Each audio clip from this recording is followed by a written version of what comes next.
మీ business ను develop చేసుకోవాలి అనుకుంటున్నారా? మీ పరపతిని పెంచుకోవాలి అనుకుంటున్నారా? అయితే ఓకే టీవీ ద్వారా L band, Aston band ad, scrolling ad, ad with voice overs, logo bug, video ads ద్వారా మీ యాడ్స్ ను పబ్లిష్ చేసుకోండి. సంప్రదించవలసిన ఫోన్ నెంబర్ 8520917933. కాంగ్రెస్ పార్టీ అంటుంది ఏమంటుంది, మేము ఈసారి అధికారంకి వస్తాం. ఇక్కడ రేవంత్ రెడ్డి గారు ముఖ్యమంత్రి.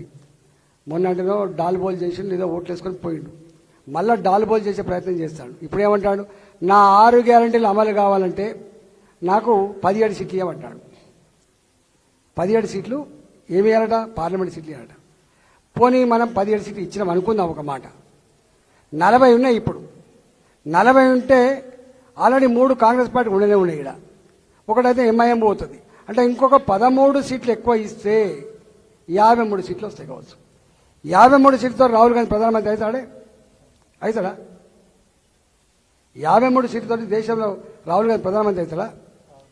అప్కి బార్ 400 పార్ అని చెప్పి దేశం ముత్తుకుంటా అంటే 303 సీట్లు ఉన్న భారతీయ జనతా పార్టీ, దాని మిత్రపక్షాలతో కలిపి 330 సీట్లపై ఉన్న భారతీయ జనతా పార్టీ, ఇప్పుడు భారతీయ జనతా పార్టీ ఎలోన్ 370 వస్తాయని చెప్పి అనుకుంటా ఉంటే ఇవాళ మిత్రపక్షాలతో కలిపి 400 సీట్లు వస్తాయి.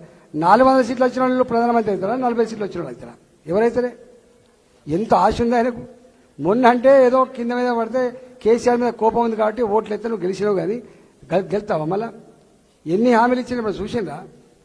రేవంత్ రెడ్డి ఎన్ని హామీలు ఇచ్చింది చూసిందా? కేసీఆర్ ఇచ్చే ₹1,00,000 కళ్యాణ లక్ష్మి తక్కువ, నేను తులం బంగారం కూడా ఇస్తా అని చెప్పిండు. ఇచ్చిండా ఎవరికన్నా? పెళ్లిళ్లలో కళ్యాణ లక్ష్మిలో ₹1,00,000 అంతకుముందు కేసీఆర్ ఇచ్చినాడు. దాని పేరు కళ్యాణ లక్ష్మి. ఏమిస్తా అని చెప్పిండు రేవంత్ రెడ్డి? అదనంగా ఇంకొక తులం బంగారం ఇస్తా అని చెప్పిండు. ఇచ్చిండు ఎవరికైనా చెప్పండి? ఆ కళ్యాణ లక్ష్మి చెక్కులే వాళ్ళు డెలివరీ అయిన తర్వాత వస్తాయి పైసలు లేకపోతే. కళ్యాణ లక్ష్మి చెక్కు పెళ్లి పందిరిలో ఇవ్వాల్సిన కళ్యాణ లక్ష్మి చెక్కు కొడుకులు పుట్టిన తర్వాత బిడ్డలు పుట్టిన తర్వాత వస్తాయి. గదానికే పైసలు దిక్కులేవంటే ఇది తులం బంగారం ఇస్తా అని చెప్పిండు. ఇక మా వెంకటరమణ నవ్వుతున్నాడు. వ్యవసాయానికి ఎకరానికి ₹10,000 ఇస్తుండే. ఏమి ఇస్తుండే? రైతు బంధు. ఈయన ఏమన్నా చూసిందా? నాకు ఓటయ్యి తెల్లారనే సంతకం పెడతా ₹15,000 ఇస్తా అని చెప్పిండు. ఎకరానికి ఇచ్చిందా ఎవరికన్నా? ఉన్న 10,000 దిక్కులేవు. ఇప్పుడు ఉన్న ₹10,000 కూడా 3 ఎకరాల వరకే ఇచ్చిందని చెప్పి లొల్లి పెడతాను. ఇలా రైతులకు ఇట్లా ఎన్ని ఉన్నాయో. మహిళలకైతే ₹2,500 నెల నెల, ఉద్యోగులకు ఎట్లయితే పెన్షన్ వస్తుందో అట్లా ఇస్తా అని చెప్పిండు. ఏ ఒక్క మహిళకన్నా వచ్చినాయా ₹2,500? ఏ ఒక్క మహిళకన్నా? ఎంత బాధ అనిపిస్తా అంటే ఇప్పుడున్న 44 లక్షల మందికి పెన్షన్లు ఇవ్వడానికే ₹12,000 కోట్ల సంవత్సరం ఖర్చు అవుతాను. ఒకవేళ కనుక ₹2,500 చొప్పున 1,50,00,000 మంది కనుక పెన్షన్ అంటే 40,000 కోట్లు కావాలి. 40,000 కోట్లు. అప్పుడు ఏం చేయాలి తెలుసా? 40,000 కోట్లు అంటే నీ గేటెడ్ దాంట్లో కూడా ఒక బ్రాండ్ షాప్ పెట్టాలి.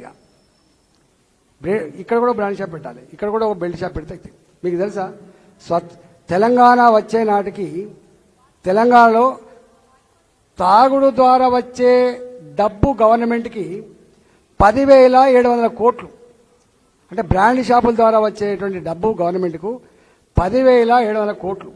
ఈ 10 ఏళ్లలో నంబర్ వన్ అంటాడు చూసిన కేసీఆర్. దేశం మొత్తంలో తాగుట్లో నంబర్ 1 ఎవరు తెలుసా? తెలంగాణ. గుర్తుపెట్టుకోండి. నేను కూడా అల్లనే ఉండి చెప్తున్నాను. 45,000 కోట్లు వస్తాయి. గుళ్ళ పక్కం ఉండి బ్రాండ్ షాపే, బడి పక్కం ఉండి బ్రాండ్ షాపే. ఊళ్ళలో 100 మొగోళ్ళకు ఒక బెల్ట్ షాప్ ఉంటుంది. ఇక్కడ 100 మొగోళ్ళకు ఒక బెల్ట్ షాప్. అంటే ఇప్పుడు ఏం చేయాలి? ఈ 40,000 కోట్ల పుచ్చుకున్న మహిళలకు కనుక ఇవ్వాలంటే ఎక్కడ పైసలు తేవాలి? అయితేనా రూపాయి వస్తువు ₹2 పెంచాలి. లేకపోతేనా బెల్ట్ షాపులు, బ్రాండ్ షాపులు మరిన్ని ఎక్కువ పెంచుకొని తాగిపిచ్చి పెన్షన్ ఇవ్వాలి. ఇవన్నీ అంటే సోయి లేని మాటలు, అవగాహన లేని మాటలు. ఏది పడితే అది మాట్లాడితే ప్రజలు నమ్ముతారు అనుకుంటారు. మొన్న ఏదో స్టేట్మెంట్ చూసినా లంకె బిందెలు ఉన్నాయని చెప్పి వచ్చినా వాటి ఖాళీ బిందెలే ఇచ్చిపోయాడు కేసీఆర్ అంటాడు. లంకె బిందెలు ఉన్నాయని వచ్చినాడే. లంకె బిందెలు ఉన్నాయని చెప్పితే పెంక బిందెలు ఉన్నాయని చెప్తాడు. అంటే ఇంత అంటే ఒక బాధ్యత కలిగిన ముఖ్యమంత్రి స్థాయిలో ఉన్న వ్యక్తి అట్లా మాట్లాడచ్చా చెప్పండి? పోతాడు ఢిల్లీ పోయి నిర్మలా సీతారామన్ దగ్గర పోయి దరఖాస్తు ఇచ్చి దండం పెట్టి మాకైనా అప్పి, అమిత్ షా గారి దగ్గర పోయి మాకైనా సాయం చేయి, ప్రధానమంత్రి గారి దగ్గర పోయి పెద్దన్న మాకైనా సాయం చేయి, అక్కడ పోయి గా పని చేస్తాడు. ఇక్కడికి వచ్చి గీ మాట మాట్లాడతాడు. ఇవాళ నేను ఒక్కటే లాస్ట్ అడుగుతున్నాం, బీఆర్ఎస్ పార్టీకి ఓటు ఎత్తే మనకి లాభం అవుతుందా? అవుతుందా? సపోర్ట్ చేస్తలేదు. బీఆర్ఎస్ పార్టీకి ఓటు ఎత్తే లాభం అవుతుందా అంటున్నా. నువ్వంటే ఇట్లా వాళ్ళని అడుగుతున్నా. బీఆర్ఎస్ పార్టీకి ఓటు ఎత్తే లాభం అవుతుందని ఎట్లా అంటే, అంతకుముందు ఇక్కడ గవర్నమెంట్ ఉండే కాబట్టి ఈ రాష్ట్ర ప్రయోజనాలను పార్లమెంటు చెప్పే మా ఎంపీలు కావాలంటే మనం వేసినాం. ఇవాళ ఉన్నారా? ఇక్కడ గవర్నమెంట్ లేదు కాబట్టి అక్కడ కొట్లాడే ప్రసక్తి లేదు.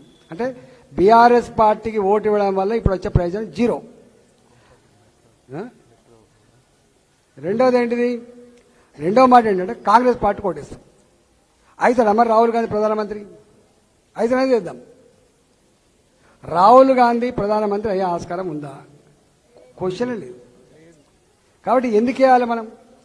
ఇవాళ బాజాప్తా దేశంలో నరేంద్ర మోడీ గారే ప్రధానమంత్రి అవుతానన్నప్పుడు ఈ మలకాయిర్లో భారతీయ జనతా పార్టీ గెలిపించుకుంటే నాలాంటోడు ఎవరికి పైరవి చేయకుండా మోడీ గారి దగ్గర డైరెక్ట్గా నాకు వేసినాం అనుకో, ఈ మెట్రో రైలు రాదా? ఇలా ఈ ఏరియా మొత్తం Malkajgiri parliament area newly expanded city.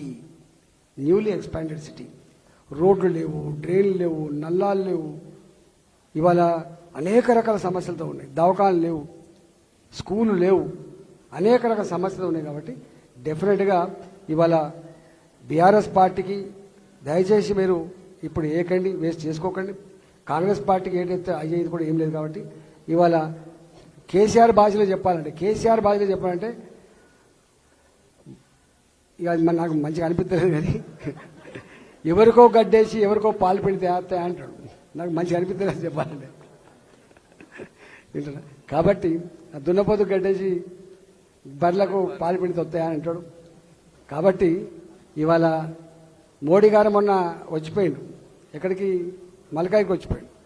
ఎంత ఇంప్రెస్ అయిపోయిండు అంటే ప్రజలు చూపించిన ప్రేమకు ముగ్ధుడైన మోడీ ఆ జీప్ దిగిన తర్వాత అన్న మాట ఏంటంటే, అరే రాజేంద్ర जी आप जीत के आओ, मलकाईर को अच्छा तरह डेवलप करेंगे, जो चाहता है वो दे दो मगर जीत के आओ అన్నాడు. ఇవాళ తప్పకుండా నాకు రెండు విద్యలతో మీకు తెలుసు. ఒక విద్య కొట్లాడే విద్య.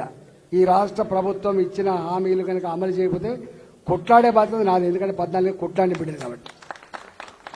ఒకవేళ ఢిల్లీలో కనుక మనకు ఈ మెట్రో రైలు, నేషనల్ హైవేస్, రైల్వే కొత్త లైన్లు కావచ్చు, ఇవాళ మనకి ఈ ఇట్లా ఒక ఎంఎంటీఎస్ రైళ్ళ అది ఇవన్నీ కూడా తేగలిగే శక్తి, తేగలిగే స్థానం బీజేపీ. కాబట్టి ఎవరు కూడా ఓట్లు వేస్ట్ చేసుకోకుండా భారతీయ జనతా పార్టీ దేశం సురక్షితంగా ప్రపంచ చిత్రపటం మీద ఆమె ఇండియన్ అనే పద్ధతిలో గల్లెగిరేసి చెప్పుకోవాలంటే, పురోగమించాలంటే, మళ్ళీ పాత విశ్వగురు స్థానం రావాలంటే ఇవాళ మోడీ గారిని మళ్ళీ ప్రధానమంత్రి చేయండి. దాంట్లో మల్కాగిరి ఒక స్థానం ఉన్నట్టుగా నన్ను ఆశీర్వదించమని చెప్పి కోరుతూ సెలవుకున్నాం.